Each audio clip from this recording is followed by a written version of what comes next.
Rajan D Vijayan வணக்கம் மற்றும் நன்றிகள் பல. ஊரு பேரு பைரவ கோணம். நம்ம சந்தீப் கிஷன் ஒரு சினிமா ஸ்டண்ட் டூப் ஆர்டிஸ்ட். அவர் ஹீரோயின் வர்ஷா பொம்மாவை ஒன் சைடாக லவ் பண்ணுறாரு. இது எல்லாம் ஃப்ளாஷ்பேக் போர்ஷன். கட் பண்ணி ப்ரெசண்ட்டுக்கு வந்தோம்னா அவர் ஒரு கல்யாண வீட்டில் இருந்து நகைகளை திருடிட்டு வராரு. அப்படி வர வழியில் அவர் இன்னொரு ஹீரோயினான காவ்யா தப்பாரையும் மீட் பண்ணுறாரு. இவங்க எல்லாரும் நகையை சேஃபாக எடுத்துக்கிட்டு போகிறதுக்காக பைரவா கோணான்ற ஒரு ஊர் உள்ள போகிறாங்க. அங்கே போனால் அந்த ஊரில் அமானுஷ்யமான பல விஷயங்கள் தொடர்ச்சியாக நடக்குது. அந்த அமானுஷ்யமான விஷயங்கள் என்ன, அப்படி அந்த விஷயங்கள் நடக்க என்ன காரணம், யார் காரணம், சினிமா டூப் ஆர்டிஸ்டாக இருந்த சந்தீப் கிஷன் ஏன் திருடனா மாறினாரு, அதுக்கான முழு ஃப்ளாஷ்பேக் என்ன, அந்த ஃப்ளாஷ்பேக்கில் நம்ம வர்ஷா பொம்மா என்ன ஆனாங்க, கரண்ட் போர்ஷனில் காவ்யா தாப்பார் எங்கே போனாங்க, இதோட மறுபடியும் ஒரு முறை ரொமான்டிக் த்ரில்லர் கம் ஹாரர் படம் எடுக்கிறேன்னு சொல்லி படம் பார்க்க போன ஆடியன்ஸை அலற விட்டு அனுப்பியிருக்க மற்றும் ஒரு ஏன்ஷியன்ட் அட்ராசிட்டி படம் தான் இந்த காதல் சொல்ல வந்தேன் கடும் கோபம் கொண்டேன். ஒரு பேரு பைரவ கோணா படத்தின் ஹீரோவா நம்ம சந்தீப் கிஷன். சந்தீப் கிஷனை நாம் எல்லாரும் யாருடா மகேஷ் படத்தில் ஜாலியாகவும் பார்த்துருக்கோம், மாயவன் படத்தில் சீரியஸாகவும் பார்த்துருக்கோம், மைக்கேல் படத்தை ஏன்டா பார்த்தோம்னு யோசிச்சிருக்கோம்.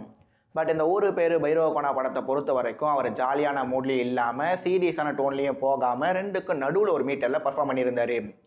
அப்படி அந்த பர்ஃபார்மன்ஸில் தனியாக பாராட்டவும் எதுவும் இல்லை, குறையாக குறிப்பிடவும் எதுவும் இல்லை.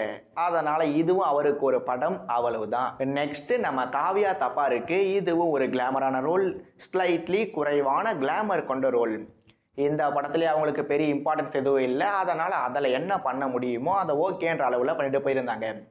வெனிலா கிஷோர் மற்றும் ஹர்ஷா சேமோட ரெண்டு பேரும் முடிஞ்ச வரைக்கும் காமெடி பண்ண ட்ரை பண்ணியிருந்தாங்க. இவங்களால காமெடி பண்ண முடியாத போது ரவிசங்கர் மற்றும் வடிவுக்கரசி ரெண்டு பேரோட கேரக்டரும் அதை பண்ணிட்டு போயிருந்தது சீரியஸான முறையில். கடைசியாக இந்த படத்தோட ரியல் ஹீரோயினான நம்ம வர்ஷா பொம்மா அவர்களோட கேரக்டர் காவ்யா தப்பாரோட கம்பேர் பண்ணும்போது இவங்களுக்கு ஸ்க்ரீன் டைம் ரொம்பவே கம்மி தான்.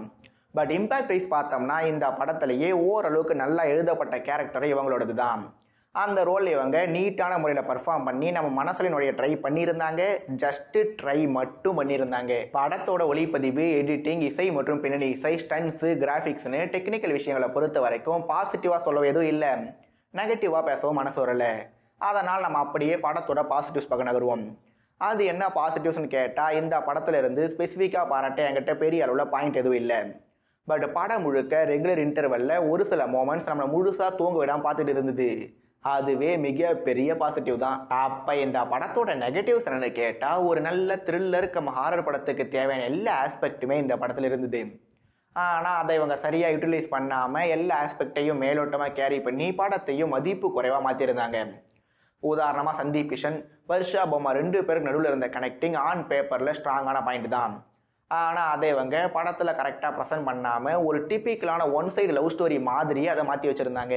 அதே மாதிரி அந்த ஊரோட செட்டப், அந்த ஊருக்குள் நடக்கிற அமானுஷ்யமான சம்பவங்களுக்கு பின்னாடி இருக்க காரணம்னு இது எல்லாமே ஒரு மாதிரி அக்செப்ட் பண்ணிடுற விஷயங்கள் தான்.